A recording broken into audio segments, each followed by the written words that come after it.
वालेकुम नाजरीन, programme news views में मैं हूं आपकी मेज़बान पलवश शाह महमूद। और सबसे पहले आपको ये बताते चलें कि chairman PTI barrister Gauhar Ali Khan ने कहा है कि 14 अगस्त को जश्न आज़ादी के हवाले से जो तहरीक पीटीआई चलाने वाली है उसकी तैयारियां जो है वो जारी है। 14 अगस्त को जश्न आज़ादी और भारत से जंग जीतने की खुशी मनाएंगे। साथ ही बानी पीटीआई की रिहाई के लिए आवाज़ जो उठानी होगी वो भी उठाएंगे। एक जानिब तो पीटीआई की जानिब से कहा जा रहा है कि जो हमारी 5 अगस्त की तहरीक थी वो कामयाब है, लेकिन साथ ही अगर एनालिस्ट के हवाले से बात करें तो उनकी जानिब से ये क्लियरली कहा जा रहा है कि जो तहरीक थी पीटीआई की जानिब से चलाई गई थी वो कामयाब नहीं है। आपको ये भी बताते चलें कि उन्होंने कहा कि चेयरमैन बानी पीटीआई आज़ादी के लिए जो तहरीक कर रहे हैं वो रुकेगी नहीं, ये तहरीक इंशाल्लाह चलती रहेगी।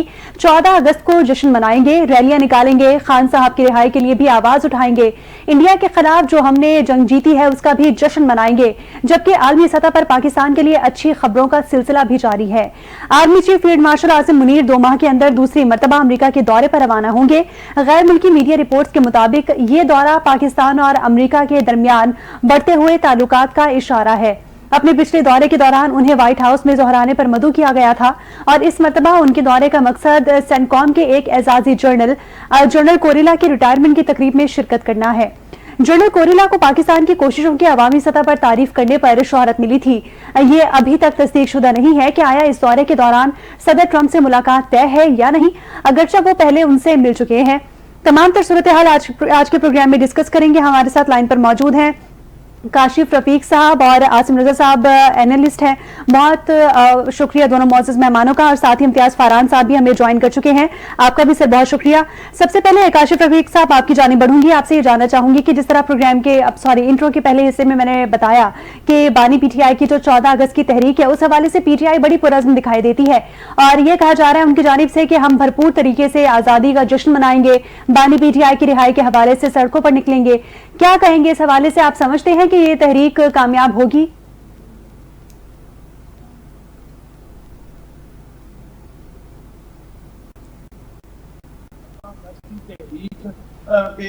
जश्न आजादी का जश्न ये चीज ऐड हो गई और ये चीज ऐड हुई है, ये ऐड हुई है गुज़िश्ता रात एक पार्लिमानी कमेटी की मीटिंग हुई तहरीक इंसाफ की। उस कमेटी की मीटिंग का मकसद 2-3 पॉइंट थे कि हम 14 अगस्त को अगर बानी की आजादी के हवाले से तहरीक को डिमॉन्स्ट्रेट करेंगे तो सारी पाकिस्तान आजाद जी होगा पावर कॉरिडोर। और असल में जो बड़ी तादाद में लोग बाहर होंगे, पाकिस्तान की जश्न आजादी मना रहे होंगे। और ये 14 अगस्त बाकी 14 अगस्त की निस्बत डिफरेंट है क्योंकि हमने रिसेंटली इंडिया को डिफीट किया है, तो उस तनाजुर में ये 14 अगस्त एक भरपूर तरीके से जश्न आजादी मनाया जाएगा। और तहरीक इंसाफ का ये प्लान था कि इसमें जिस वक्त बहुत ज्यादा तादाद में लोग बाहर होंगे तो उस दौरान चंद लोगों का टोला जो है वो बानी की तस्वीर, तहरीक इंसाफ के झंडे जो है वो डिमॉन्स्ट्रेट करेगा और उसके वीडियो क्लिप्स जो है वो सोशल मीडिया पे डाले जाएंगे और ये बताया जाएगा कि 14 अगस्त वाले दिन बड़ी जम्मे गफीर जो है वो बानी की आजादी के लिए बाहर निकली। तो लेकिन बैरिस्टर और बाकी जो लोग हैं उन्होंने ये बात इसलिए तय की कि हमारा जो तलखी है वो कम हो, और बुनियादी तौर पे इसमें वो दोबारा मंगल के रोज जो अब आने वाला मंगल है, इस रोज बैरिस्टर गौहर जो है वो बानी तहरीक इंसाफ से जेल में मिलेंगे और उसमें ये तय होगा जिमनी इलेक्शन में उन्होंने लड़ना या नहीं लड़ना, नंबर 1। नंबर 2, तहरीक जो है वो बराए नाम चलेगी लेकिन उसकी हैयत में गुफ्तगू होगी। और नंबर 3 ये है कि जिमनी इंतखाबात के अलावा अपोजिशन लीडर की तैनाती और पार्लियामेंट लीडर की जो तैनाती है या नामजदगी है उसको कैसे बनाया जा सके। सो ये तमाम चीजें थी। मैं ये समझता हूँ कि अगर तहरीक इंसाफ 14 अगस्त का अपनी तहरीक का जो स्लोगन है, बात है, वो एक साइड पे रख दे और कहे कि हम कौन के साथ मिलके आजादी का जश्न मनाएंगे, तो तहरीक इंसाफ की तरफ से ये एक अच्छी मूव होगी पावर कॉरिडोर को थोड़ा सा नरमी हासिल करने के लिए। ठीक, आसिम रजा साहब आपकी जानिब बढ़ूंगी। आपसे ये जानना चाहूंगी कि एक जानिब हमने देखा 5 अगस्त की तहरीक पीटीआई की जानिब से चलाई गई, पीटीआई के अपने लोग उसको कामयाब करार दे रहे हैं और अपने ही उनके कुछ लोग उसको नाकाम करार दे रहे हैं। आप समझते हैं कि वो तहरीक कामयाब थी और 14 अगस्त को जो तहरीक निकालने वाले हैं पीटीआई वाले वो कामयाब हो सकती है? बिस्मिल्लाहिर्रहमानिर्रहीम। देखें जी, अभी जिस तरह काशिफ भाई ने बात की है इसको ऐड करने की कोशिश की जा रही है 14 अगस्त के साथ। 5 अगस्त की एक तो मैं बात करूं तो इंतहाई फ्लॉप और नाकाम तरीन तहरीक थी। इस्लामाबाद के तनाजुर में अगर बात करें तो मैंने पर्सनली इस्लामाबाद के मुख्तलिफ पॉइंट्स का, इवन डी चौक का, ब्री एरिया का और मुख्तलिफ एरियाज में जाके मैंने खुद देखा। जी। एक बंदा हमें पाकिस्तान तहरीक इंसाफ का नजर नहीं आया था सड़कों पे, कोई प्रोटेस्ट हमने नहीं देखा होता हुआ। अब 14 अगस्त क्योंकि पाकिस्तान क्योंकि मार्का है हक की कामयाबी के बाद इसे भरपूर जश्न से मना रहे हैं। अच्छा, पाकिस्तान तहरीक इंसाफ की ना एक स्ट्रेटजी रही है, हमेशा माजी में भी उन्होंने रैलियां निकाली और जलसे किए। वो करते क्या था कि 5 गाड़ियां होती थी और वो सड़क ब्लॉक कर देते थे। अब जब वो रश पाइलअप होना शुरू हो जाता था, यानी कि गाड़ियां जो आम ट्रैफिक जा रही है, लोग जा रहे हैं, वो जमा हो जाता था, तो आगे की 4-5 गाड़ी और पीछे की 4-5 गाड़ियों में झंडे लगा के दिखाते थे कि जी इंसानों का समंदर आ गया है। तो अभी भी आपको मालूम है कि 14 अगस्त को लोगों ने जश्न मनाना है, पाक फौज के साथ, पाकिस्तान के साथ यकजहती के लिए, अपनी कामयाबी में लोग बाहर निकलेंगे। तो उसमें कहीं छोटे मोटे टोलियां, झंडे और कुछ नजर आएंगे, तो उसके बाद दिखाएंगे कि जमे गफीर निकल आया। तो ये बहुत बड़ी नाकामी है तहरीक इंसाफ की। और दूसरा जो 5 अगस्त का दिन मुंतखब किया गया था, उसको अगर पाकिस्तान की और इंडिया की और कश्मीर के तनाजुर में देखा जाए तो बहुत ही बुरा इसको तस्वुर किया जा रहा है, क्योंकि जो मकासद थे 5 अगस्त के भारत के, वो आपको मालूम है 2019 के बाद से जो कुछ कश्मीर के साथ किया गया। तो हम यही समझते हैं कि ये जो इस वक्त दिया जा रहा है 14 अगस्त के साथ इसको नफी करने का, और उसका मकसद खान साहब की रिहाई के लिए किया जा रहा है, तो ये इंतहाई फ्लॉप तहरीक है जिसमें बिल्कुल जान नहीं है। और इस वक्त तो इनको लेने के देने ये पड़े हुए हैं कि इनकी अपनी सीटें जो है वो डिसीट हो रहे हैं और अदालतों की तरफ भाग रहे हैं। तो इस वक्त यही चीज नजर आती है कि पाकिस्तान तहरीक इंसाफ के पास कोई लाया अमल उस तरह का हमें नजर नहीं आ रहा ग्राउंड के ऊपर, कि वो लोगों को मोबिलाइज कर सकें या लोगों को बाहर निकाल सकें। इवन पंजाब के अंदर देखा जाए, इवन केपी में अगर उनकी अपनी हुकूमत है, वहां पे ये काम करना शुरू करें, वहां पे इस तहरीक को अंदरूनी में खाना चलाएं, तो मेरे ख्याल से शायद लोगों को कुछ मुतमईन कर सके। लेकिन अब मेरे ना ख्याल कि वहां की भी अवाम इनका साथ देगी, क्योंकि 26 नवंबर के बाद जो कुछ इन्होंने किया और जिस तरह दौड़ लगा दी इनके लीडरान ने डी चौक के ऊपर लोगों को लाकर छोड़ के, उसके बाद तो लोगों का एतमाद इन पर खत्म हो चुका है। और दूसरी तरफ मार्का हक, और जब हम बात करते हैं जश्न आजादी के हवाले से, भारत के अज़ाइम अभी भी हमें जारहाना नजर आ रहे हैं। बॉर्डर पे अभी भी टेंशन है। 176-75 तैयारे उन्होंने बॉर्डर पे तैनात किए हुए हैं। कुछ 1-2 दिन पहले हमने देखा LOC के ऊपर और कश्मीर साइड पे कुछ फजाई एस्केलेशन हुई दोनों साइड से, लेकिन उसके बाद वो उनकी एक फुरकानी वहां से। तो हमें ये अभी नजर नहीं आता कि पाकिस्तान तहरीक इंसाफ का कोई भी मूव जो होगा वो कामयाब होगा, क्योंकि इस वक्त अवाम जो है वो बिल्कुल पाकिस्तान की अफवाज के साथ जुड़ी हुई है। ठीक ठीक। इम्तियाज साहब, आपकी जानिब बढ़ूंगी। आपने दोनों मौजूद मेहमानों की गुफ्तगू सुनी। उनकी जानिब से तो ये कहा जा रहा है कि तहरीक के हवाले से फिलहाल PTI खुद भी श्योर नहीं है कि आया ये तहरीक कामयाब होगी या नहीं। आप क्या समझते हैं कि PTI की जानिब से भरपूर तरीके से माजी में भी हमने देखा तहरीकें चलाई गई, और एक वक्त था जब अवाम उनके साथ निकलते थे, लेकिन क्या अब ये 14 अगस्त को जो तहरीक होने जा रही है, आप इसको समझते हैं कि ये कामयाब होगी?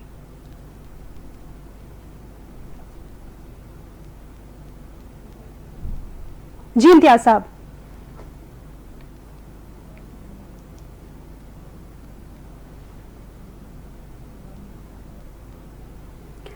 गालिबन हमारा राब्ता मुनक़ता हो चुका है। मैं अपनी टीम को कहूंगी कि एक बार फिर से राब्ता बहाल करने की कोशिश करें। काशिफ साहब, आपकी जानिब बढ़ूंगी। हमने माजी में कुछ बातें सुनी, गुज़िश्ता दिनों हमने कुछ बातें सुनी कि कासिम और सुलेमान पाकिस्तान आएंगे और बानी PTI की जो तहरीक हैं उनको लीड करेंगे, उनकी रिहाई के हवाले से भरपूर आवाज उठाएंगे। आप क्या समझते हैं कि अब कासिम और सुलेमान चूंकि नहीं आए पाकिस्तान, अब जो तहरीक PTI की जानिब से चलाई जाएगी उसको लीड कौन करने वाला है, और क्या उनके ना आने से इस तहरीक पे कोई फर्क पड़ेगा? आवाज आ रही है मेरी सही? हेलो हेलो काशिफ साहब, आपकी आवाज मुझे नहीं आ पा रही।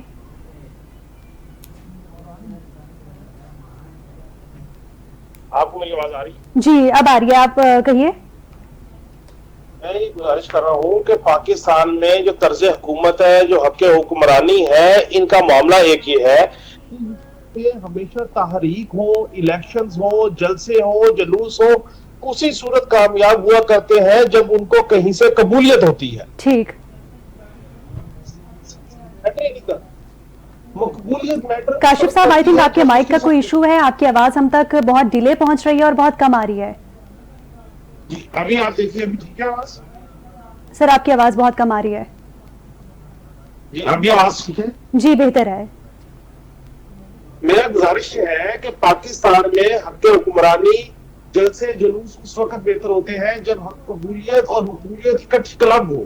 जी, अगर आपके पास मकबूलियत है और कबूलियत नहीं है, और कबूलियत जो है वो आप समझ लीजिए मेरा इशारा किस तरफ है। जी, कबूलियत का इशारा उस तरफ है जो पहले लोगों को जो है सजाएं दिलवाते हैं, फिर एयरपोर्ट में जाकर नवाज शरीफ से बूटे लगवाते हैं, जी, फिर 2018 में इमरान खान को हुकूमत देते हैं, फिर एतमाद करवाते हैं। सो अगर कबूलियत और मकबूलियत इकट्ठी होगी तो आपकी तहरीकें भी कामयाब, आपके जलसे जुलूस भी कामयाब, आपकी पार्टी भी पाकिस्तान की सबसे बड़ी पार्टी। और अगर जी, आप पास जो है वो अक्सरियत नहीं आती, जो बात आपने की कासिम और सलमान की, पलवशा साहबा मेरी ये बात रिकॉर्ड में रख लीजिए, जी, वक्त साबित करेगा। कासिम और सलमान जिस वक्त उन्होंने कहा था उनकी फूफी साहिबा ने, हलीमा खान साहिबा ने, कि वो आएंगे और तहरीक को लीड करेंगे, मैंने उस वक्त कहा था कि नहीं आएंगे। ठीक, मैं आज आपके प्रोग्राम में ये इंकशाफ कर रहा हूं। कासिम खान इमरान खान साहब के साहबजादे अगर पाकिस्तान आए, जी, अगर दोनों बेटे पाकिस्तान आए, मैं तीसरी दफा कह रहा हूं, अगर दोनों बेटे पाकिस्तान आए, वो अडयाला जेल अपने वालिद मोहतरम को मिलने जाएंगे और वापसी पे अपने वालिद को साथ लेके डील पे साइन करके, गारंटी में साइन करके वालिद को वापस लेके जाएंगे। इसके अलावा कासिम और सलमान पाकिस्तान नहीं आएंगे। जी, ये मेरी बात में रख लीजिए, क्योंकि उनकी सारी कोशिश ये अपने वालिद की। जी, इम्तियाज साहब भी हमें ज्वाइन कर चुके हैं। इम्तियाज साहब, आपसे ये जानना चाहूंगी, जिस तरह प्रोग्राम के पहले से में हम बात कर रहे थे कि बानी पीटीआई की जो 14 अगस्त की तहरीक है, उस तहरीक के हवाले से आप समझते हैं कि वो कामयाब होगी? क्योंकि 5 अगस्त की जो तहरीक उन्होंने चलाई थी, पीटीआई के कुछ लोग समझते हैं कामयाब हुई, कुछ लोग समझते हैं कामयाब नहीं हुई। आप क्या समझते हैं कि ये 14 अगस्त की तहरीक पीटीआई की जानिब से कामयाब होगी? और अगर नहीं होगी तो ऐसे कौन से पहलुओं को देखने की जरूरत है पीटीआई को जो ये तहरीक को कामयाब बना सके? बिस्मिल्लाहिर्रहमानिर्रहीम। आवाज आ रही है सही मेरी आपको? जी, आवाज सही आ रही है मेरी? जी सर, आपकी आवाज ठीक आ रही है। जी, बिस्मिल्लाहिर्रहमानिर्रहीम। देखें, मेरी तो ये समझ नहीं आ रहा कि हम इस पर गुफ्तगू कर क्यों रहे हैं। जी, मैं लानत भेजता हूँ ऐसी किसी भी कामयाबी को जो मेरी आजादी पर, मेरे वतन की आजादी पर हासिल करने की कोशिश की जाए, हो या ना हो, एक बहुत बड़ा सवाल है। नहीं होगी, बिल्कुल नहीं होगी कतन, क्योंकि काशिफ भी बैठे, हम भी कल इस इशू पर हमने बड़ी डिटेल एक गुफ्तगू की थी एक प्रोग्राम के अंदर कि ये 14 अगस्त को निकलते हैं। लास्ट ईयर भी इन्होंने ये किया था। वो जहाँ जम्मे कसीर होता है वहां अचानक खड़े होते हैं 10-15 लोग और नारे लगाने शुरू कर देते हैं। जब पुलिस मूव करती है तो 12 लोग भागते हुए नजर आते हैं या 20-25 लोग भागते हुए नजर आते हैं। 5 अगस्त को भी देख लिया आपने। अब पता नहीं हम क्यों गुफ्तगू क्यों कर रहे हैं हम इसके ऊपर, इस इशू पे। आप अभी काशिफ एक बात कह रहे थे, मुझे ये बताइए, कोई एक मुझे कामयाब तहरीक बता दीजिए जो बगैर किसी हाथ के, बगैर जिन्हें अब ये बुरा भला कहते हैं, बगैर कमर बाजवा के, बगैर जनरल फैज के और बाद में भी इनके साथ रहे, तो बताए कोई एक तहरीक बता दें किसी हवाले से, और कोई एक पॉजिटिव तहरीक बता दें कि जो इन्होंने पाकिस्तान के हवाले से चलाई हो। अभी कोई एक तहरीक बता दें जब से 2 साल से गिरफ्तार है कि पानी, बिजली, गैस महंगाई के हवाले से बनाई हो। एक मुझे तहरीक बता दें कि जो इन्होंने जब हिंदुस्तान में एग्रेशन की वहां ना सिर्फ मुसलमानों के साथ साथ दूसरी अक़लियतों को निशाना बनाया, और तो हमने इन्होंने कौन सी तहरीक चला ली, कौन सी मजम्मत कर ली। आप ये बता दें, पहलगाम का वाकया मेरे पर इल्जाम लगाया गया कि मैंने कराया है और हमने उसको कहते रहे, तो ये उस वक्त ये कितने बड़े हुबुल वतन थे, इन्होंने कौन सी तहरीक चला दी, कौन सा बयान दे दिया। सिर्फ इनका एक नैरेटिव है, एक बयान है कि जनाब उन्हें छोड़ दो, नहीं छोड़ोगे तो ये होगा। ये काशिफ ने जो बात कही है बिल्कुल इसमें कोई दो राय नहीं है। इसके अलावा ये असल में जब तक वो अपने सोशल मीडिया उनकी शोहरत का बाइस भी है और उनकी तबाही का बाइस भी यही बन रहा है सोशल मीडिया। और हलीमा खान साहिबा, मैं अपनी फुफो से इश्क करता था और इश्क करता हूं मैं अपनी फुफो से, क्योंकि वो हमारे लिए जान देती थी। मगर ये वाली फुफो जो है बड़ा गलत किरदार अदा कर रही है हलीमा खान साहिबा। ये दो बाकी है, यानी इन्होंने 5 अगस्त में भी ऐसे किया, जो मुहिबे यानी कि जो तहरीके इंसाफ के हुब्बुल लोग थे, फैसल मरवत के खिलाफ इन्होंने कंपेन चलाई और जनाब अली अमीन गंडापुर के पीछे, इसके इन दोनों 3-4 के अलावा और कौन इसके साथ कौन कहते। मैं समझता हूं कि हमें इस पे गुफ्तगू करके बड़ी तकलीफ होती है। मेरे पाकिस्तान की आजादी के हवाले से उस दिन अगर कोई कामयाबी की कोशिश भी करता है तो इंतहाई मैं समझता हूं कि बहुत ही काबिल मजम्मत है। और ये जो बातें होती है जनाब ऐसे हो गया वैसे हो गया, तो ये सब हम गुफ्तगू कर रहे हैं तो उसके ऊपर बात हो रही गए, हम नहीं पूछते अब अलीमा खान से, तो नायका गुम हो गया, किसी का कुछ हो गया, अमेरिका चले गए, एब्सोल्युटली नॉट, एब्सोल्युटली यस तो नहीं, एब्सोल्युटली गुलामी के अंदर तब्दील हो गया। हम भी बात उसके ऊपर बात ही नहीं करते, हम क्यों नहीं करते हम बात? हम मीडिया को अल्लाह के खास नुमाइंदगी करता है मीडिया के लोग, जिसके यानी जैसे चाहते करते हैं, और जो आप इदारों को उठा के जब कोई बात करता है तो बोले जी उनके और भाई चलते हैं हम, यार कोई ऐसा मसला नहीं है, वो होता आता है हमें। तो हम मीडिया के लोग भी अगर हम इस तरह की गुफ्तगू करें कि अपने पाकिस्तान के ऊपर बात करें, अपने पाकिस्तान के हवाले से हम करें, अगर ये हुआ तो क्या होगा? कुछ इंशाल्लाह पहले भी नहीं हुआ, अभी भी नहीं होने जा रहा। हमें इस 14 अगस्त को अपनी फतह मुबीन मार्का हक की कामयाबी को सेलिब्रेट करना है। छोड़ दे भाई फौज, छोड़ दे सारे नाम, छोड़ दे जनरल वरनल, और भाई कामयाबी तो एंजॉय करेंगे ना। या पाकिस्तान के हवाले से क्या अल्लाह ने ऐसी हमें फतेह दी, हम उसको बोले, हम खामखा बीच में आ जाते हैं, फिर ये बातें होने लगती है। हम फौज के खिलाफ नहीं है, चंद जनरल के खिलाफ है। और भाई मेरे बाप के लिए कोई बात करेगा तो मैं बोले भाई मैं तो औलाद के खिलाफ नहीं हूँ, इसके अब्बा जो है, इसका अब्बा ऐसा है, अब्बा की बात करते हैं, ऐसा नहीं होता। ये अमीन ही बेवकूफ बनाने वाली बातें होती है। आप अली अमीन गंडापुर इतनी मुखालफाना बातें करते हैं, यानी कितनी तेज, लेकिन भाई पॉलिटिक्स तो कर रहे हैं ना, आपके लिए लोग भी निकाल रहे हैं, आप उनके पीछे पड़ गए। फैसल मरवत में इलेक्शन में 2024 के इलेक्शन में जान हथेली पे रखे, जब इनका कोई एक बंदा, मैं किसी वकील का नाम लेना नहीं चाहता, ये जो बड़े बड़े पौधे लेकर बैठे हुए, अलीमा खान निकली थी क्या किसी तहरीक के अंदर? अलीमा खान निकली थी किसी इलेक्शन कैंपेन के अंदर? अलीमा खान या उनके खानदान का कोई निकला था? और अभी बैठ के वो फैसल मरवत जो निकला उसके खिलाफ बातें शुरू कर दी, ये फला का एजेंट है, ये फला। और मैं आपको एक और बात बता दूं, काशिफ और हमने कल इस पर बात की थी, ये मुझे तर्स आता है, इमरान खान को पता ही कुछ नहीं अंदर क्या हो रहा है। बाहर इनके ट्विटर हैंडल हो रहे हैं, बाहर इनकी जो सोशल मीडिया जो एक्सेस है, जो और दूसरे लोगों के पास। ठीक है इम्तियाज साहब, आपकी जानिब भी बढ़ूंगी, मैं आसिम साहब आपकी जानिब आना चाहूंगी। जिस तरह बात की इम्तियाज साहब ने शेर अफजल मरवत की और अली अमीन गंडापुर साहब की, हमने देखा कि गुज़िश्ता रोज जो इजलास हुआ पीटीआई का, उसमें शेर अफजल मरवत की शमूलियत के हवाले से एक बार फिर से वो पार्टी में शामिल हो, इस हवाले से तबादला ख्याल हुआ, और कुछ लोगों ने कहा कि उनको शामिल होना चाहिए, कुछ ने कहा नहीं होना चाहिए। माजी में हमने देखा कि शेर अफजल मरवत पार्टी के लिए काफी किरदार अदा कर चुके हैं, एटलीस्ट वो लोगों को सड़कों पर लाने में बहुत अहम किरदार अदा कर चुके हैं पीटीआई के लिए। आप समझते हैं कि उनको शामिल करना पीटीआई के लिए अच्छा साबित हो सकता है और 14 अगस्त की तहरीक में वो जान डाल सकते हैं अपनी शमूलियत से? देखें, ये बड़ी अनफॉर्चुनेट सिचुएशन है कि मैं बात करूं शेर अफजल मरवत की, जिन्होंने उस वक्त पार्टी को खड़ा किया, लोगों को मोबिलाइज किया जब सारे छुपे हुए थे या कोई बाहर नहीं निकल रहा था। हमारे इम्तियाज साहब अभी इसका जिक्र कर रहे थे जी। देखिए, अलीमा खान साहबा का और जो बराह रास्त इख्तलाफ है शेर अफजल मरवत साहब का, क्योंकि उन्होंने एक निजी जगह पे प्रोग्राम के बाद गुफ्तगू करते हुए मुझे खुल के बताया था, सलमान अकरम राजा किसके कहने पर मेरे खिलाफ ये हरकतें कर रहे हैं। इख्तलाफात इस नौयत पे हो चुके हैं कि मेरा ख्याल है कि अलीमा साहबा जो कि घरेलू खातून है, उनका सियासत से कोई ताल्लुक नहीं है, ये कहा जाता है वो पार्टी को रन कर रहे हैं, वो पार्टी को लीड कर रहे हैं, और उनके कहने पे ही लोगों के ना सिर्फ रुकनीत कैंसिल हो जाती है बल्कि उनको पार्टी में दाखिल या निकाल दिया जाता है। तो ये जमात खुद एक ऐसी जमात है कि जो अपने लिए, वो कहते हैं ना, एक ऐसा नाग या नागिन जो कि अपने अंडे खुद खा जाती है या अपने ही बच्चों को खा जाने वाली वो जो जमात है, वो यही है कि जो ऐसे लोगों को मिस कर रही है या ऐसे लोगों को एक्सक्लूड कर रही है जो कि उस पार्टी के लिए बड़े वफादार थे। ये एक बड़ी अनफॉर्चुनेट बात है। लेकिन अब बात यह है कि जब तक इमरान खान साहब जेल में है, बहुत सारे लोगों की रोजी रोटी लगी हुई है जी। उनका राशन पानी चल रहा है। इसकी वजह यही है कि जब तक इमरान खान जेल में रहेगा उनकी जय जयकार होती रहेगी। इस चीज को सोचना चाहिए कि जितनी भी इस वक्त लीडरशिप बैठी हुई है वो नहीं चाहते कि इमरान खान साहब बाहर आए। अब जहां तक सलमान और कासिम की बात आपने की है, वो पाकिस्तान नहीं आएंगे। हम शुरू से नबी और काशिफ साहब भी ये बात कर रहे हैं, और वो जब तक श्योरिटीज और गारंटीज नहीं होंगी, और वो गारंटी और श्योरिटीज कौन देगा? जो पाकिस्तान की हुकूमत है या पाकिस्तान की हुकूमत चलाने वाले लोग हैं या इदारों की बात की जाए।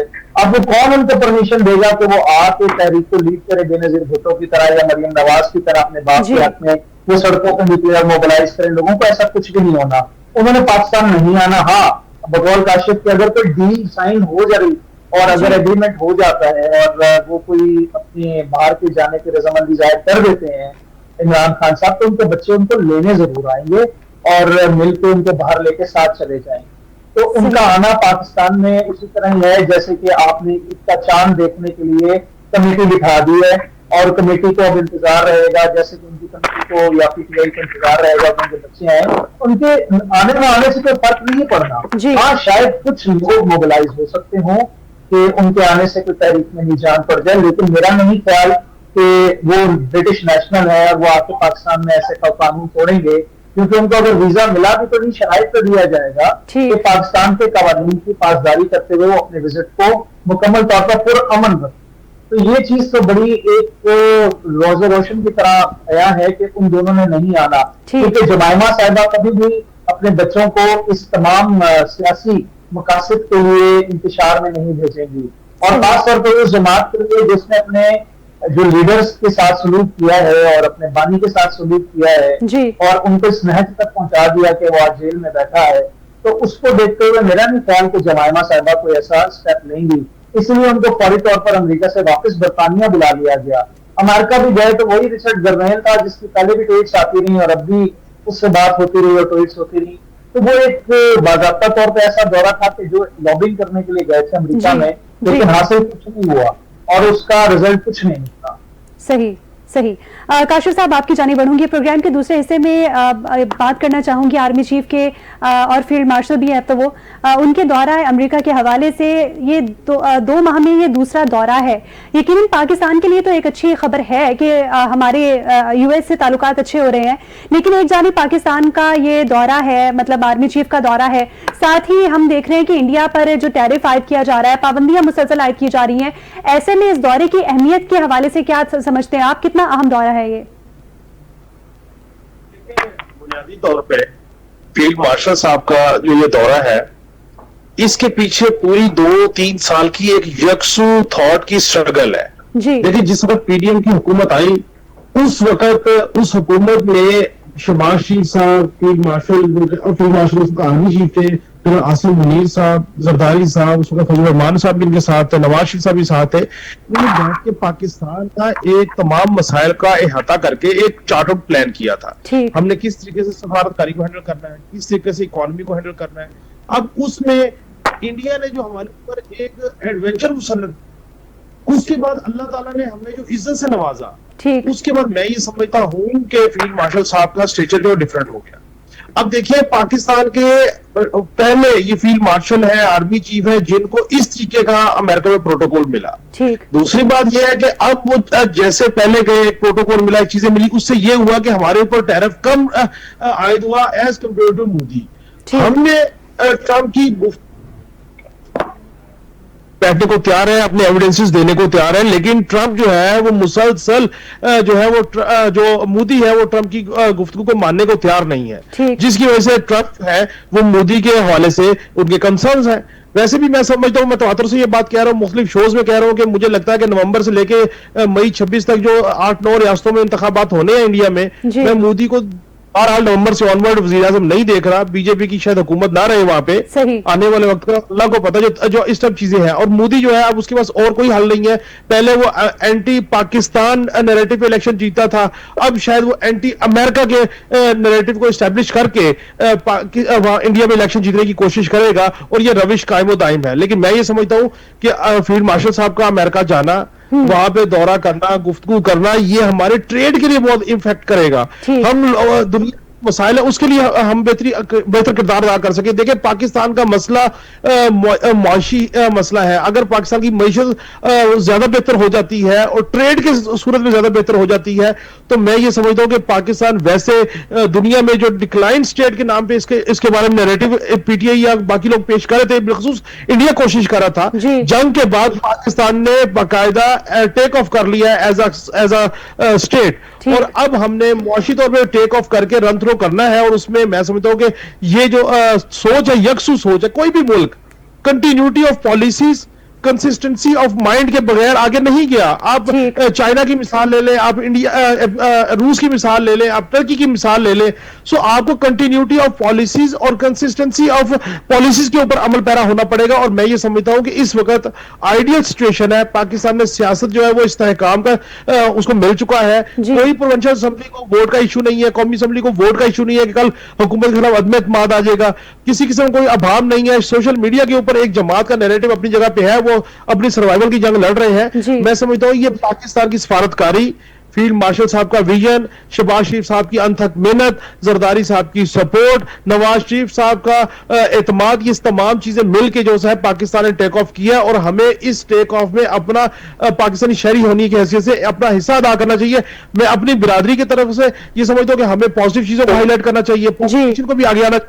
लेकिन एक चीज मैं फील्ड मार्शल साहब को कहता हूं आपके प्रोग्राम के तवज्जो से कि सर आप ट्रेड के लिए कोशिश करें, आप हर चीज के लिए कोशिश करें। खुदारा पाकिस्तान में करप्शन की जो निजाम है उसका जो एहतसाब है वो निजाम होना चाहिए। बिल्कुल ठीक कह रहे हैं आप। इम्तियाज साहब को फरोग दीजिए। जी इम्तियाज साहब आपकी जानी बढ़ूंगी।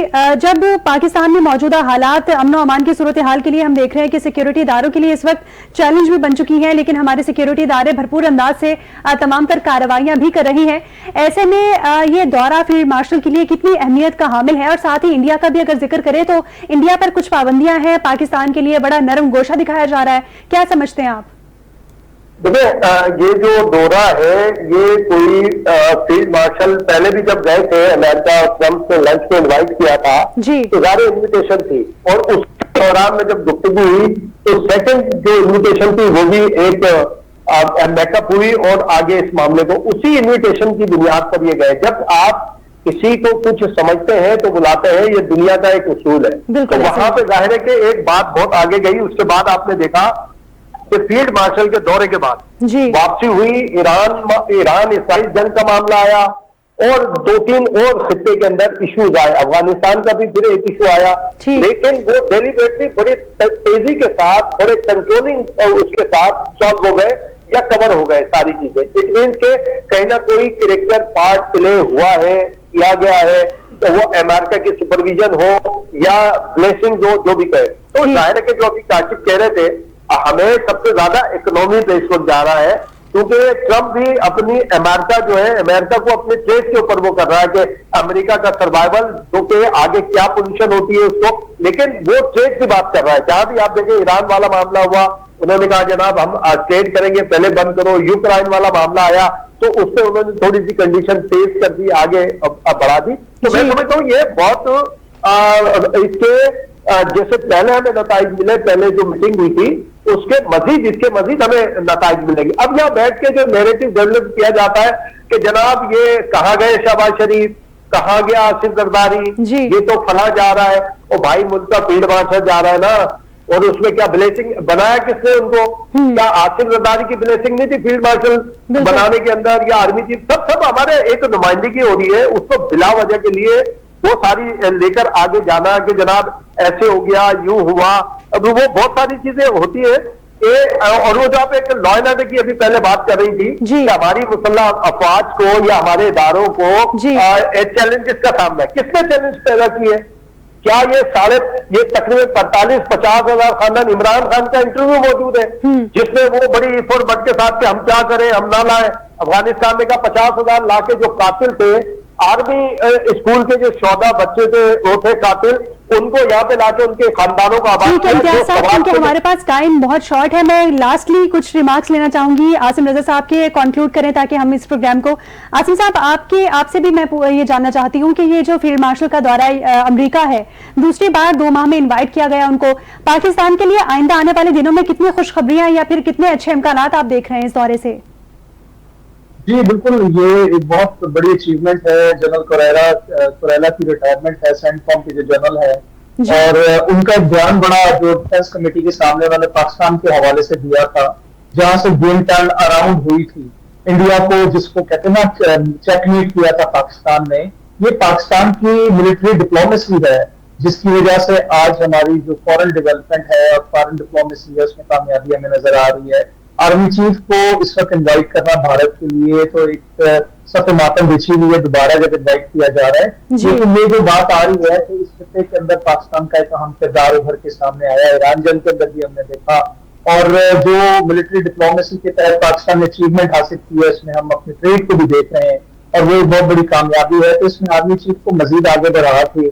इसके अंदर जो ह्यूमन डेवलपमेंट इंडेक्स को इम्प्रूव करने की बात है, उसमें अमेरिका का बहुत अहम किरदार रहा है। पहले भी यूएसएड के फंड्स थे और बहुत सारी चीजें थी, उसके ऊपर उनको डिस्कशन करनी चाहिए ताकि जो हमारे स्टूडेंट एक्सचेंज प्रोग्राम्स हैं और हमारी जो इसको गैप आएगा भारतीय जो एक जिसे कह सकते हैं ना कॉकस जो था, जो कि एक बहुत हैवी इन्वेस्टमेंट करके पाकिस्तान के खिलाफ, इसराइल और इंडिया बहुत बड़े दोनों मुल्क है जो इन्वेस्टमेंट करते थे अगेंस्ट पाकिस्तान या अगेंस्ट मुसलमानों की जो करते थे, वो उनकी बहुत बड़ी नाकामी साबित हो गई है। उनका अरबों डॉलर जो है वो डूब गया। तो पाकिस्तान को इस अपॉर्चुनिटी को फायदा उठा के जो फिलिंग द गैप होगा इंडियंस के बाद, वो पाकिस्तानी पूर कर सकते हैं। जॉब्स प्रेफरेंस की बात की जा सकती है, उसके बाद पाकिस्तान की मसनूआत की रसाई की बात की जा सकती है, क्योंकि इसका इंपैक्ट डायरेक्ट यूरोप पे भी जाता है। आपने देखा कि यूरोप की तरफ से भी भारत के लिए जिसे कहते हैं तनाव तस्दी गई है।